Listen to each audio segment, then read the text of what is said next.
Bueno, dejamos una pregunta en el aire que Diana repita ahora en este momento para la gente que está sintonizando.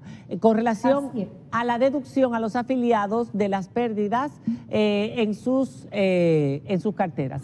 Yo quiero entender, y esta pregunta va para Chanel. El fondo de pensiones es un ahorro obligatorio para el trabajador, en el que el trabajador siempre aporta, cada mes aporta. Entonces, y los empleadores, Diana, y los empleadores, trabajadores y empleadores. Entonces, por eso uno entiende que el fondo siempre debe crecer, nunca decrecer.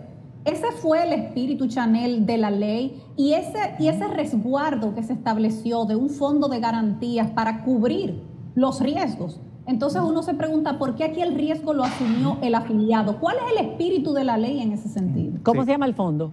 Es el fondo de garantía y rentabilidad. De garantía y rentabilidad. ¿Para qué se creó ese fondo? 1%.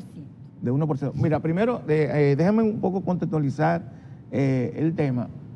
Lo primero y creo que en la discusión ha quedado claro que había un tema aquí de ausencia de información, de transparencia, falta de transparencia en información. Es decir, un tema como este que nos dimos cuenta, yo me di cuenta cuando vi 60,000 pesos menos en mi cuenta, pero nada, hasta ese momento no había ninguna explicación. Luego, 2 días después que veo una explicación de ADAF, y yo esa explicación que no, lo que hice fue que la traduje en Twitter, porque no era entendible tampoco porque también estamos partiendo de que el afiliado que trabaja en un obrero va a entender un lenguaje bastante complicado para este tema. Entonces, de números, de rentabilidad, de inversión, etcétera. Bueno, entonces ha habido una ausencia y ustedes lo han visto. Nosotros en este programa a veces tenemos 3 y 4 personas, se pelean por venir representantes del fondo de pensiones, etcétera, en estas discusiones. Sin embargo, lo que hemos tenido en estos días son declaraciones escuetas en algunos periódicos, pero no ha habido quien dé la cara en los medios de comunicación explicando esto. Como yo le preguntaba a Raúl anteriormente, ¿han perdido también las AFP en este proceso de parte de su ganancia? Ese es un tema. Pero yo quiero referirme a un tema más estructural, porque no es esta la única pérdida que hemos tenido. Lo que pasa es que esta es la visible.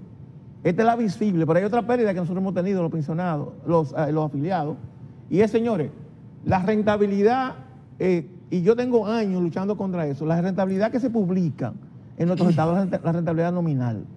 Cuando no hay inflación, no hay ningún tipo de problema, porque la rentabilidad nominal es bastante parecida a la real. Pero este año que hemos tenido una inflación de un 8, nosotros hemos tenido una inflación, las AFP informan que hemos tenido una rentabilidad nominal de 11%, 11 y tanto. 11.55 la histórica también. Pero cuando tú miras la rentabilidad real de este año ha sido de menos de 4%. Entonces eso explica la diferencia en los valores que decía don Luis. Que no.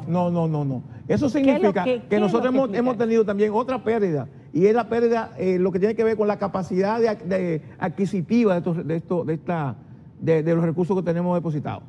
Cuando digo que tenemos, esto nos remite a un tema estructural, es el siguiente, y yo recuerdo que perfectamente lo hablamos aquí la vez pasada, y es que es un sistema que depende mucho de factores económicos y donde nosotros donde no está presente el tema de protección social. Aquí nos hemos pasado, mira, será 1 hora hablando de fondos, en otras oportunidades, de fondos de inversión, eso, pero realmente los temas clave de un sistema de protección social, que es cuánto yo voy a recibir cuando me retire, son los temas olvidados de esta discusión y de este sistema. Pero lo hemos discutido muchísimas veces, en muchas ocasiones. Nosotros tenemos un 26%. Porque déjeme decirle algo, o sea, nos estamos asumiendo que el peso que el dólar va a recuperar, pero si no lo recupera, si sigue ocurriendo una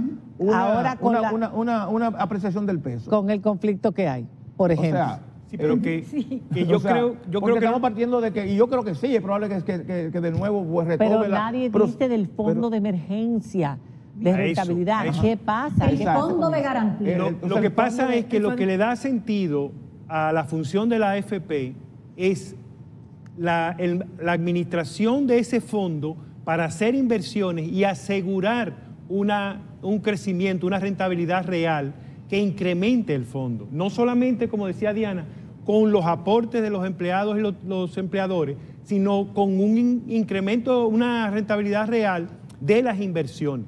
Y para eso, en varios artículos, se dice que hay una rentabilidad mínima garantizada, que se hace a través de un cálculo que hace la CIPEN sobre la rentabilidad real de los últimos 12 meses, menos un 2%, como decía Raúl, pero se aplica mensualmente.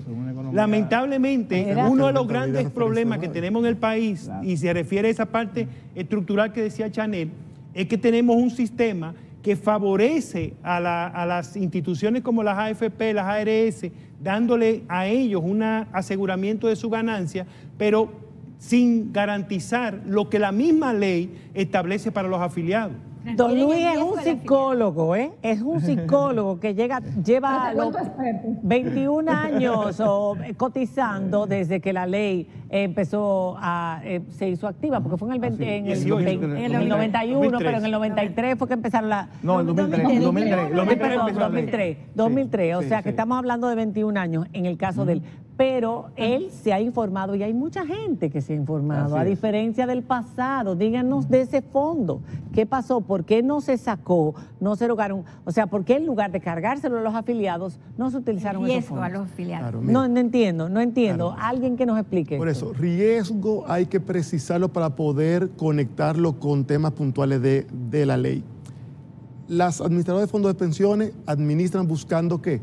Garantizar en ese camino que con las inversiones profesionalmente se combate la inflación. La inflación es algo que está fuera del control del sector de pensiones. Entonces, por eso yo no culpo a la AFP. Claro. Es el tema de sistema. Yo creo que necesitamos es un tema sistémico. Claro. Señores, que este sistema depende de muchas otras cosas para que sea... Los afiliados pero hay que culpamos a la entender AFP. algo. Claro. Miren, hay que entender algo. La dependencia, podemos hacer otro programa en eso.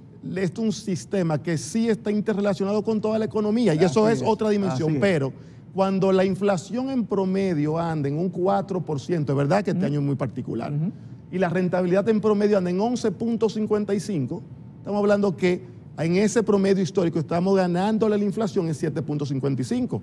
¿Es la inflación un número fijo? No. Se mueve y en este año hemos tenido una situación. No está previsto, eso no está previsto. ¿El qué? Por ejemplo, la DGI dice el ajuste por inflación. Aquí no está previsto el ajuste por inflación. Pero el proceso de inversión en los instrumentos que hay, con ese 11.55 te enseña que se le está ganando a la inflación de manera importante. Ahora, porque no ha habido inflación. Yo creo que esto está desbalanceado. ha habido Yo me tengo que ir a una inflación. pausa. Esto está muy desbalanceado porque el pobre está solo. Y yo me tengo que ir a una pausa. Pero que alguien me responda. El término del fondo de emergencia. y ese sí o como punto quisiera sea que abordarlo, llame. si quiere ahora o ahorita. ¿Puedo abordarlo? Este término o esto que se ha utilizado como argumento, ¿es algo populista o es real? Por favor, describa, dímelo rapidito porque nos tenemos que ir a pausa. Las administradoras de fondos de pensiones de su capital tienen que poner un 1% del patrimonio administrado como una especie de encaje legal. ¿Para qué? Si la rentabilidad que obtienen esos afiliados cae por debajo de esa mínima, con ese capital se repone. Pero ¿qué pasa cuando el mercado entero le cayó en febrero la cotización del dólar? El mercado entero, porque tiene proporciones en dólares, se corrigieron todas las rentabilidades para abajo en febrero. ¿Qué sucede? Ninguna cae por debajo de la mínima. El sistema entero, todo aquel que tenía, ustedes tienen $10 y lo tienen que poner en peso en febrero, los $10 le vas a dar por debajo de lo que valían en enero a todo el mundo. A las AFP también, porque las AFP reflejan la contabilidad de lo que está pasando afuera. La inversión en dólar no es la mayoría en la No, es 25%. Es el 25%. Entonces, ¿se lo tienen que cargar a todo el mundo? No, se carga por la proporción que significa el todo, que es más o menos pero el ese 75% estaba en peso y el peso subió. Entonces debió haber No, el peso no ha subido. El peso se paga lo tradicional. No. Bajó el dólar y el peso no subió. Pero te estamos valorando en peso todo. Entonces lo que se sube es esos dólares suben, los pierden valor ante el peso, por el peso está en peso. ¿Contra qué lo voy a subir? El derecho a la información, mi dinero. Yo tengo que saber si está en dólar, en qué cartera, para yo asumir Yo los creo riesgos. que Eso no está. Eso Como ustedes nos queda muy poco tiempo, nos quedan 3 minutos. 3 minutos. Exacto, pero nos van a dar 8:58. Pues entonces vamos a despedir. Es una pena porque realmente estos temas nunca se terminan. Es que nunca se terminan. Hay que decir que de fondo subyace una gran desconfianza que se ha ido incrementando con el paso de los años con relación a este sistema de AFP, de fondo de pensiones, que la ciudadanía tiene razón. para sentirse así. Y yo quisiera darte la oportunidad, como tú eres el único en la mesa, para que cierres. Y vamos a tener que seguir hablando de esto porque la reforma de la ley tiene que darse y no sabemos cuándo es que por fin se va a dar. A ver. Nuestro rol como gremio es en esta parte es informar, enseñar en la medida que uno pueda este tipo Lo han de hecho muy situaciones. mal, hay que decirlo. Con los pendientes históricos uno Se va han cerrando quemado. brechas y en la medida que vamos identificando nuevas, pues se va haciendo el trabajo. Pero mi rol aquí hoy es ese. Preguntas, las situaciones que hay que identificar, presentarla y ver de qué manera ya se puede ir empoderando más la misma ciudadanía. Está muy empoderada, mire don Luis, que no sabía nada de eso. Mire qué experto se ha vuelto. ¿En qué medida situaciones como estas me impactan? Y si me impactan, ¿son temporales o no? ¿Por qué? Son Porque temporales. Ya en a este partir del sentido mes se que ve viene ya temporal. eso no va a estar. Si el Uno peso supone que vuelve, temporal, Raúl, claro, uno supone que es temporal. claro, me parece Pero que no va a ser rapidito, una que nos quedan tendencia, 2 sí. segundos. El peso debería volver, según todo lo que se ve hoy, Ok. a ser una variable que pierde valor Y si gradualmente no, con el esto peso, va a con el dólar. continuar. No, Bueno. porque mes a mes ya la valoración está dada. Ok, bueno. La última vez que yo vine aquí te dijo que la inflación era temporal. Era temporal. Ja, ja, ja, ja. Bueno, señores, muchísimas gracias por haber participado. Ustedes también. No se queden, que nos quedan unos comerciales que para nosotros son sumamente importantes. Gracias a ellos estamos aquí cada noche. Chequénlos. Antes de disfrutar de su programa, es temprano todavía. Ya, digo, buenas noches.